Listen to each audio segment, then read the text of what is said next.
Yeah,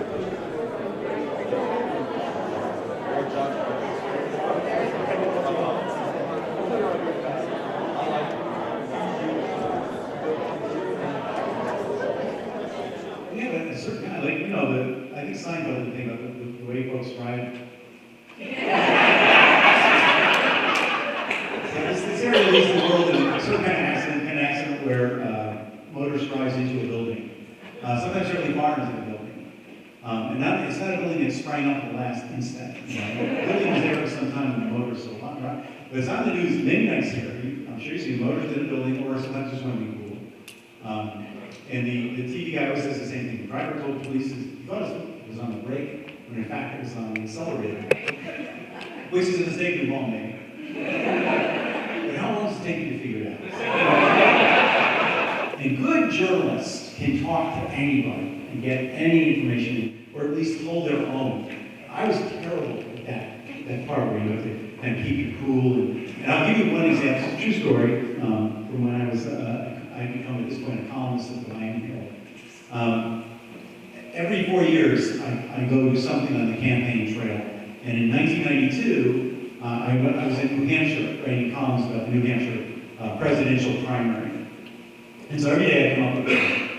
And I decided to one day spend a day following then First Lady Barbara Bush around. Not as a stalker, but as a member of the press corps. Barbara Bush was campaigning on behalf of then President George Bush. And this is gigantic motorcade. Mrs. Bush and the Secret Service and her staff and all these dignitaries, giant motorcade, and then this whole bus full of press people, one of whom was me. So we're going all around New Hampshire, all these events. Mrs. Bush is speaking. And I don't know, I'm not part of that world, I don't live in Washington. So I'm like just lurking in the background, taking notes from a living room. So we go around. At the end of the day, there's a huge event in a hotel ballroom.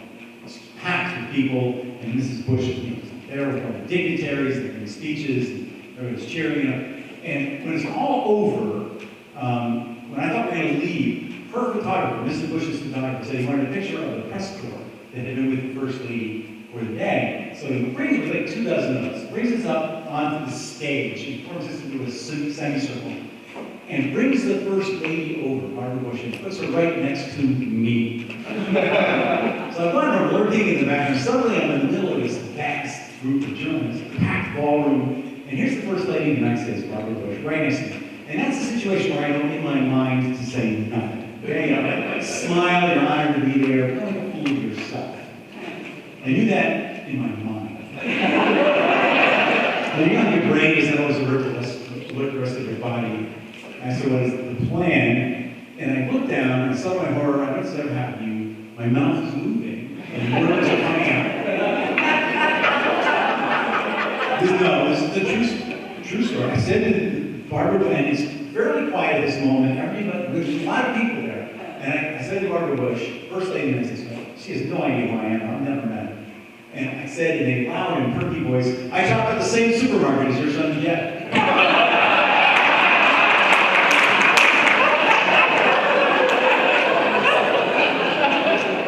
That is what I told you, First Lady of the United States. And it's true. This is before Jeb Bush was elected governor. He and I did shop at the same public supermarket on South Dixie Highway. But I don't think the First Lady was dying to know that. I think she's standing there going, I wonder if he shops at the same supermarket that I do. But I informed her of that fascinating fact. And she goes, well, who gives a shit?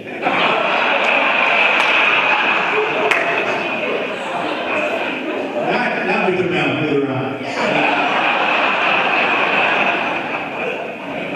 What she said with her mouth is, oh, we just celebrated Jeff's 39th birthday. Now, if you analyze these two statements, I shop at the same supermarket just without we saw, they have almost nothing to do with each other, except for Jeff. What was happening is she was being gracious. Barbara Bush, it turns out, is a gracious lady. She recognized immediately what's happening. The person in front of her has been reduced to a blithered idiot. Of course, that's the main statement that you cannot possibly have a conversation about. But she was pretending we were. She was being gracious. And I knew that's what was happening. Oh my God, I can't believe I said that. Thank you, Mrs. Bush. I'm thinking that with my mind.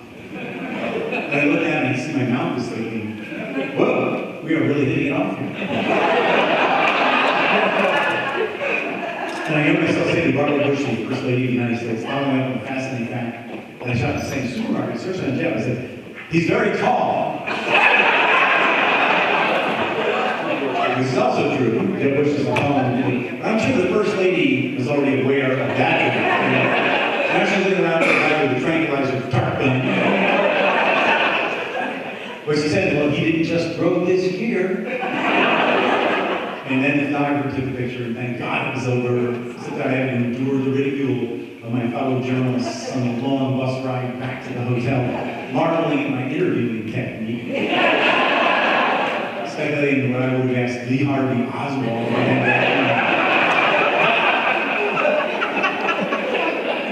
The point is, I'm not a journalist, but we need journalists, especially here in South Florida. There's so many stories that happen, so many things happen here that we just kind of gloss up, that we need to know more about. Here's a headline. I'm going to read a headline from today's Miami Herald local section. Hialeah official stuffs meth pipe in his rectum. It's a real headline from this morning.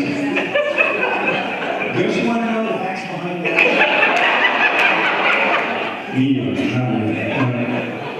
This is a fabulous area. This is the most amazing area for news in the United States. I don't think anybody who's ever worked here as a journalist would doubt that. Fabulous for journalists, fabulous for fiction writers. Carl Heiss, the great Carl Heiss. I say often, you don't really need an imagination to write novels based in South Florida. You just have to read the paper. And that's absolutely true. Nothing you can make up is as weird as what happens here. I'll give you a couple of examples. Out of many, many ones that I did. This one, I know the guy this happened. His name is Kurt Ivey. When it happened, he was the chief of police of Homestead, Florida. You may remember this story. Some years ago, Kurt, as chief of police, was asked to speak at a Citizens Crime Watch meeting in Homestead. And it was an inaugural meeting, setting up Citizens Crime Watch. It was a nice neighborhood, nice night, so we held the meeting outdoors on somebody's patio. So Kurt, he's the chief of police, bear in mind, in Homestead, is explaining how the Citizens Crime Watch is supposed to work. And it's going really well, right up until the moment where Kurt is almost hit on the head by a 75-pound bale of cocaine falling from the sky.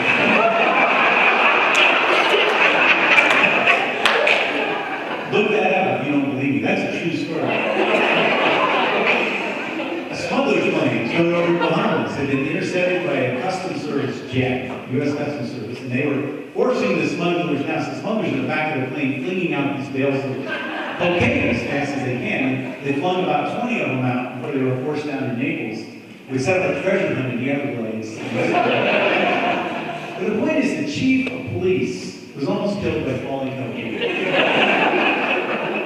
If you were to write a novel or a movie screenplay and have that scene in there, the critics would rip you apart. Building the little, come on, chief of police, and citizens crime, but it happened here in South Florida. My personal favorite, this could not have happened anywhere else, story about South Florida. This maybe, I don't know, 4 or 5 years ago, maybe less. 2 homeless guys were fishing in Biscayne Bay, Miami, and they caught a 6-foot nurse shark. And they just thought maybe they could sell it. And they wanted to sell it at a fish wholesaler. There's a bunch of them on the Miami River, so they had to get across town somehow. But they didn't have a car, they didn't know how to get there. So they took the people mover. There's like, I don't know if you're familiar, so they just, automated train that goes around downtown. It's not really designed for marine life. That's why we call it the people mover. They got on there with the shark, and the shark was not dead. Not totally 100% dead. And I know this because a woman I knew who was on that train, commuting, and she put out sent me a picture. There's a shark on the people mover, and it's not dead. And so we could have had a shark attack on the people mover. Tragically, we did not, because that would have been the greatest story of all time.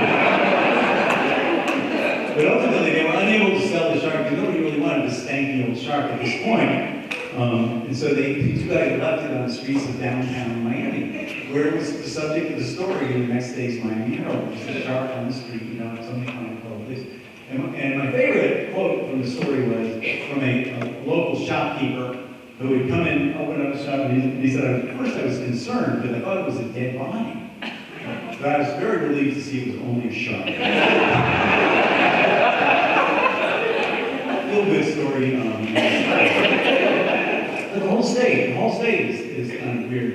Florida, as I said, Florida, you can't spell it without duh. My favorite single Florida state level story, this last February, a year ago February, remember the Python Challenge? No other state would have done that. For those of you who don't remember the Python Challenge, we have a problem with pythons, and the average Burmese pythons. There's a lot of them. They're not supposed to be here. They're supposed to be in Burma. We call them Burmese pythons. They're large, carnivorous, constricting snakes. They get pretty big. They can be 15 feet long, sometimes longer. And they were brought here as pets. Now, why you would want a large, carnivorous, I don't know. But people brought them here as pets, and eventually they ran out of crack. And let these snakes go. And they get out and they just reproduce. They're known for not using birth control.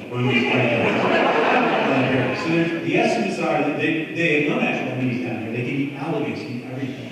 The estimates are there are hundreds of thousands of these Burmese pythons. So the Florida State Fish and Wildlife Conservation Commission came up with this idea called Python Challenge, where basically we would invite anybody who wanted to come here to compete for cash prizes by killing our pythons. And whoever killed the longest one would win $1,500 in cash. Whoever killed the most would win $1,000 in cash. But we didn't do it in a half-assed way. First of all, you had to pay a $25 fee. That rules out your light rates right there. And secondly, you had to take a short online course on how to kill pythons. Ask anybody who's ever made a living killing dangerous wild animals how you learn to do that. A short online course. And I actually went to the internet and looked it up, and they made a big point of how you had to, I would just whack the python's head off. But that is not how you're allowed to do. The Florida State Fish and Wildlife Conservation is very clear about this. No, you have to destroy the python's brain. You cut off its head. Seriously, because if you cut off the head, the brain keeps thinking. It's not humane. I'm not making any of this up. They don't say what the python is thinking. Probably the python is over, holy shit.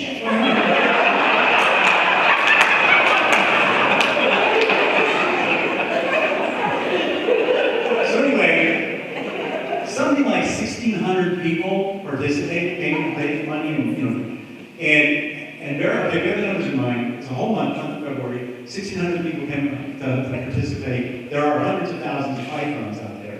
At the end of the Python Challenge, the total number of pythons killed, 68. Now, I'm not a biologist, but I'm guessing that at some point during that month, some of the mother pythons laid some eggs. Notice the pythons won the Python Challenge. If we're going to beat any, we're going to have to challenge, Florida's going to have to challenge a much dumber animal than that. We have a manatee challenge, maybe. We might do that. No, we all love manatees.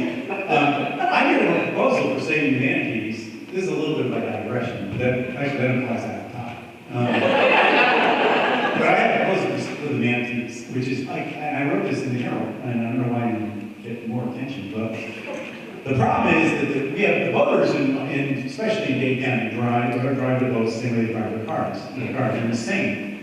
So they keep hitting the pythons. They don't slow down, they hit the pythons don't get out of the way. Manatees. Sorry about that. My proposal was if we can't get the boaters to slow down, let's speed the manatees up. I don't know how much we got, but equip the manatees with really high-power motors so they can get up to 67 miles an hour. After the manatees had killed a couple of boaters,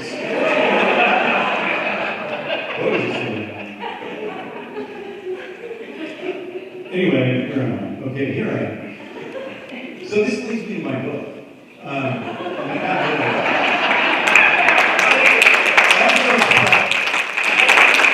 ain't supposed to talk about my book. And the title is a little bit misleading because it looks like it's a little about parenting. It really isn't. I wanted to, a couple of other topics I proposed. One of them is the branding one. Dave Barry. The Dave Barry book by Dave Barry. Another one, this one I really pushed for, but the publisher rejected. Dave Barry, you probably thought he was dead. But anyway, it's really a collection of essays on a variety of topics. But one of them, the one that they made the title out of is about parenting. I have a daughter, and she was 13 when I wrote her. She's 14 now. But she went through puberty. We need to find a cure. And I have an older son, and so I've seen puberty in boys, and it's not a big deal. I mean, they just become older, larger, smellier, hairier boys. But they're still boys. They don't change. I mean, men are really nothing but larger, hairier, smellier boys. Girls is like completely different. They turn into women walking around. And it's terrifying. Part of it I was prepared for. The part I was prepared for is that she was no longer going to have any communication with me at all. Because if you have a teenage girl, it's somewhat true of teenage boys, but much more girls, they spend their whole day taking pictures of themselves to send to their friends. Here's what it looks like now. Here's what it looks like now. Here's what it looks like now. They can't really look away from their phone. Or even they can't really look away at all. They look away for 3 seconds and can miss a lot of critical selfies. So you don't have to do that. You don't like communication. Sometimes drive around with her. I drive to the side of carpool sometimes, carpool. But they don't know I'm there. I don't really think they're so busy, they're texting each other, even though they're sitting next to each other. And sometimes they'll say something, and they'll be like, whoa! Oh, they realize somebody is driving the car. But they'd be happier. My daughter would for sure. If I wasn't actually in the car while I was driving. Running up. Next to it and steering. And so I was ready for all that. Because my son kind of did the same thing. Stop the camera. You're not part of the world anymore. What I wasn't really ready for was the voice part of it. Like the dating part of it. You don't care when it's a boy. I mean, I know this is hypocritical and double standard and all that. Hey, go on, have your fun. That's how you act with a boy.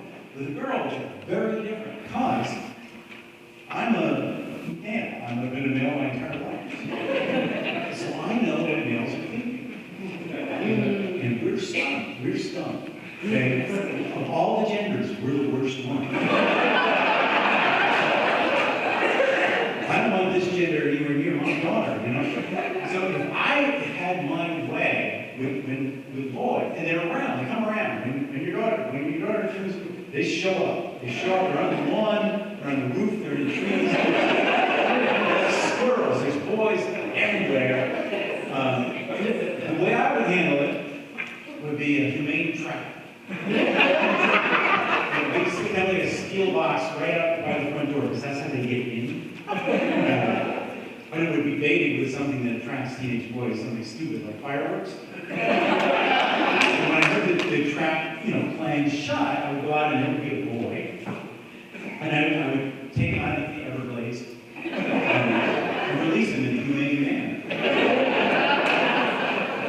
A wife who's a woman and therefore doesn't know lets them into the house. So I'll come in the house and there will be my daughter sitting on a sofa with a boy, not the same sofa. I wouldn't mind if it was a different piece of furniture, like ideally located in Duluth. But so there they are, and it bothers me. I mean, more than and I'm not making a joke. It really bothers me. But I don't own a firearm. I'm probably the only person in Dade County who does not own a firearm. But I would like to have one just sort of wander through the TV room. And occasionally accidentally discharge it into the sink. So the boy would know two things. One, I have a firearm. Two, I don't have complete control over the firearm. But I do love my daughter. Another essay in the book is about, I took her to a Justin Bieber concert. Yeah, I came to the American Airlines. That's back when she was 13 and she she loved Justin Bieber. Now she's 14, she thinks he's an idiot. After we spent $100,000 on tickets. Now she loves something called One Direction. You know, it's even worse because there's 5 of them. We went to this, it was the loudest thing I've ever, there were like 17,000 people in American Airlines, maybe 8 dads. You know, the rest of the girls. And they, you know, they were like, it's a moment of joy for them, because here's Justin Bieber, you know, the object of their, you know, their overpowering love. So you think they'd be happy, but they make the sound as though their feet are being gnawed off by weasels. You know? I love you!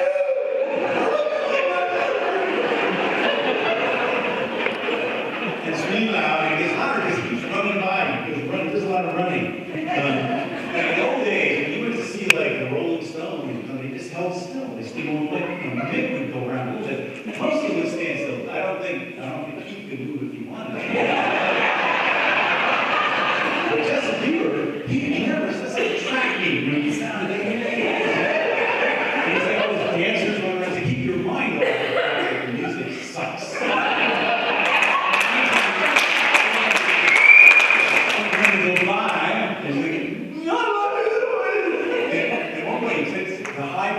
Loudest of guys, louder than Hurricane Andrew.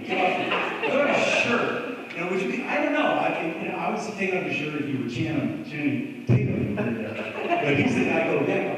I mean, so there's an essay about it. There's an essay about aging and death. I read about aging and death because baby boomer, and you know, we're like those really important life moments for us. Like we were the first generation ever to have babies. We all wrote about dad, and we wrote about parent, now we wrote about village, now we're writing about dad. And I talk about like, you know, how you know, what's bad about getting older, how you know you're getting older. The big thing, the kind of the moment when you realize you're getting older, when you turn 50, and you get a letter from ARC, which is the last sound you make before you die.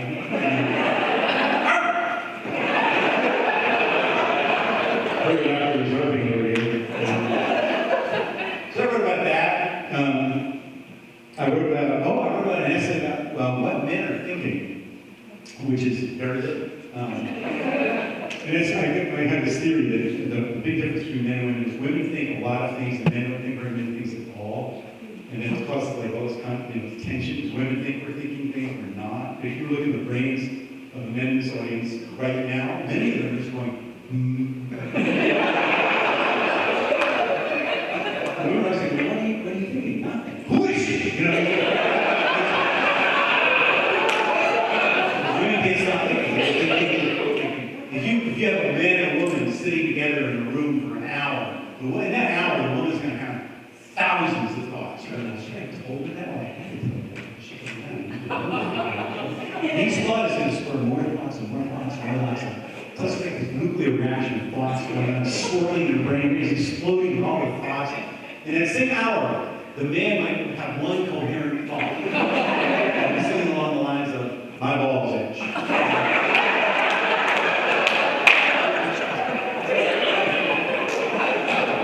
So I wrote an essay about that. Then I wanted to talk about women. So I wrote an essay about 50 Shades of Grey, the book 50 Shades of Grey. I read the book, 50 Shades of Grey, so I could write about it. And because it was the best-selling book of modern times. It sold something like 100 million copies of that book, 50 Shades of Grey. Almost all to women. I mean, what is it about that book that makes it so powerfully appealing to so many women? So I read it, and spoiler alert. Anyone here read the book, 50 Shades of Grey? 100 million women, millions. Couple brave women in there. So back me up, ladies who read the book, all greatest women who read the book. This is the plot of 50 Shades of Grey. There's a woman, she's a young woman in Seattle, with the IQ of a newt. No, that's not a little bit judgmental. I didn't care for married her, but she falls in love. She gets a relationship with a guy. Okay, here he is, 27 years old. He's hot. We know this because she tells you every third sentence how hot. She's not shallow at all.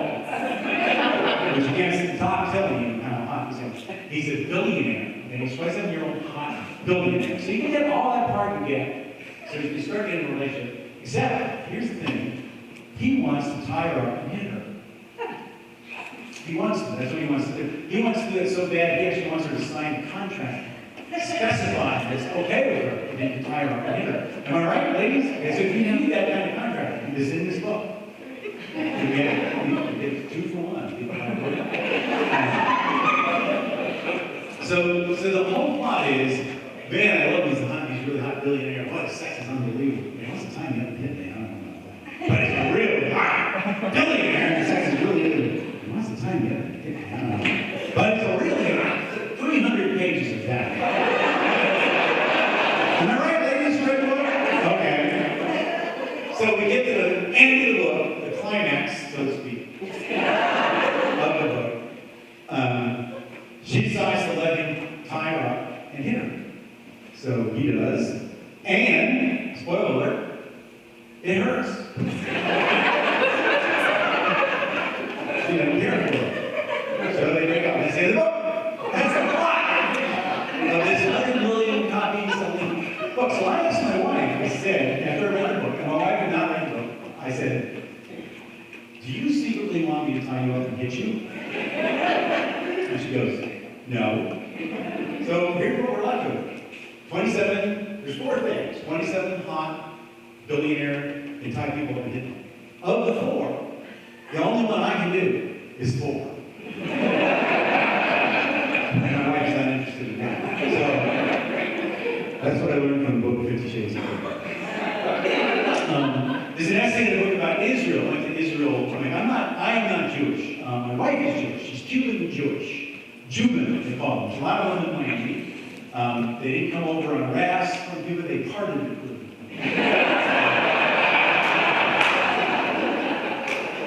Anyway, so we went to, with the temple group, we went to Israel, which was interesting. It was like little blurbs about noise, and it was a very interesting trip. I enjoyed it immensely.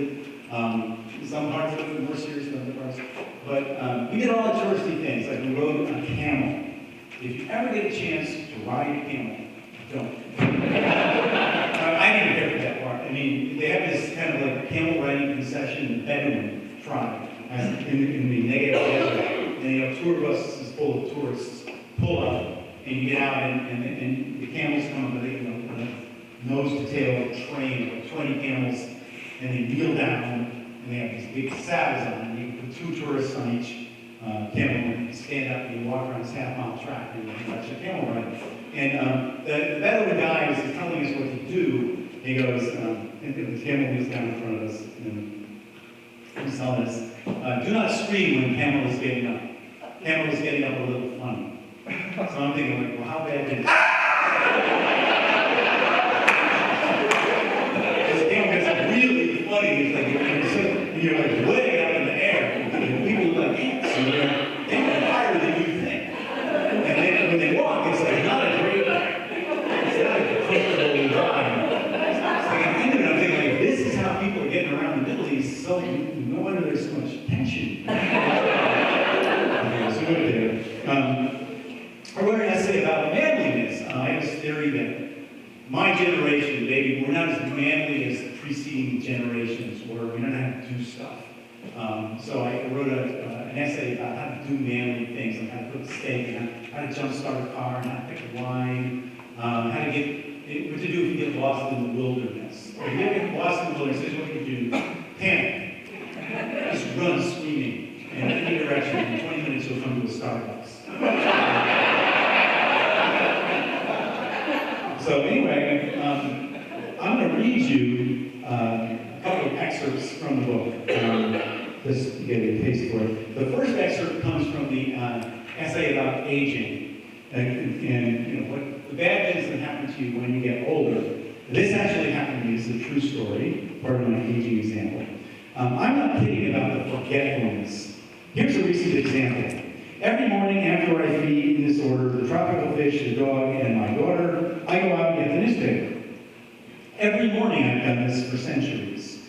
So one recent morning I was in the kitchen and the various pets and offspring were eating breakfast, and I said to my wife, quote, I'm going out to get the newspaper. My wife gave me a look and said, you already got the newspaper. She then pointed to the newspaper, which she was reading. It was lying on the kitchen counter where I had just placed it after bringing it in from outside. So I said, quote, ha ha, indicating that I was not at all alarmed by this minor brain fart, that in no way meant I was well along the road to becoming a drooling fossil darting around a group of his undershorts. Then I poured myself a cup of coffee. Then, this was at most 90 seconds later, I thought to myself, quote, hey, I need to go get the newspaper. So I went to the front door, opened it, and stepped outside. It was only then that I remembered that I had just made a fool of myself by declaring to my wife, who was reading the newspaper I had just brought inside, that I was going outside to get the newspaper. I turned around and I saw that my wife was watching me. This was a tricky moment, a moment when quick thinking was required.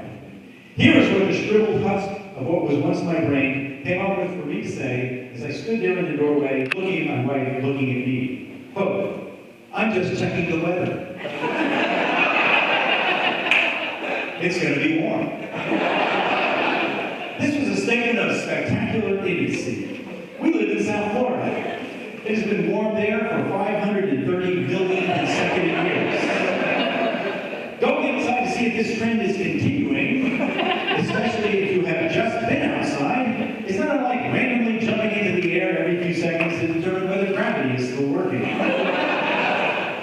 My wife, to her credit, resisted the urge to say anything, and there are definitely things she could have said, such as, have you also pooped your underwear? Later that day, however, out of the blue, she said, you weren't checking the weather. No, I admitted, I'm going style. Then we both laughed, but not that hard. And the next line is a segue. Speaking of not that hard,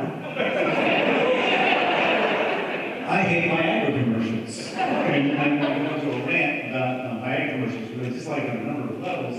I won't go to the whole rant, but I'll sort of summarize it. First of all, I just don't like the whole idea of my vitamin C, those commercials all the way. The other is, like, I don't like the way they portray guys, older guys. I'm an older guy, but I resent the way they portray us. The one that really set me off, that I wrote about in the book, is the one where there's this old rangy cowboy dude driving a pickup truck across the West, towing a trailer with 2 horses in it. You know what I mean? It's like they showed it a lot. He's driving along and he gets stuck, which is a metaphor. And then the announcer says, you reach the age where you don't back down from the challenge. That is bullshit. The whole point of being this age, older guy, the one good thing about it is you are learned to back down from the challenge. Okay? You're happy to back down from the challenge. You've learned a few things. I'll tell you who doesn't back down from challenges. Young guys, they don't back. And if you have any doubt about that, go to YouTube and search for any variation of the phrase, shoot bottle rocket out of ass.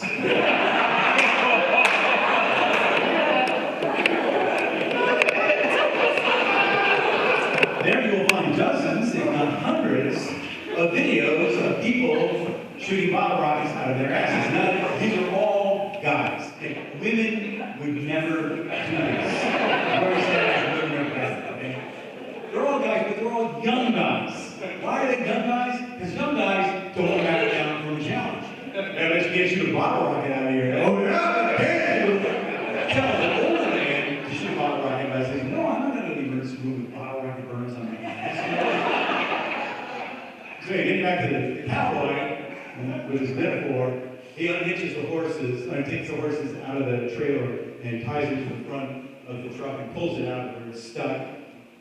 Then he has sex with the horses.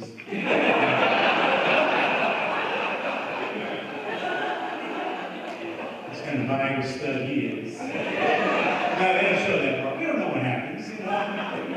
We do know he's lonely out west. There are no women in this commercial. Anyway, the other excerpt I'm going to read to you is from an essay in there about air travel, about how to travel by air. I fly a lot. And I'm always sort of amazed by how people behave in airports. There must be some kind of like IQ reduction rate being that. Because people have trouble with what seem to be very simple concepts when they're in an airport situation. For example, the concept of two. Doesn't seem like a hard concept to me. But they make it really clear to you, you can take two things on the plane. I don't know how many times they tell you that. It's a lot of times. Two things. So inevitably, the person in front of me is up there, you have three things. You can only take two things on the plane. But I have three things. I know the rule is you can only take two things on a plane.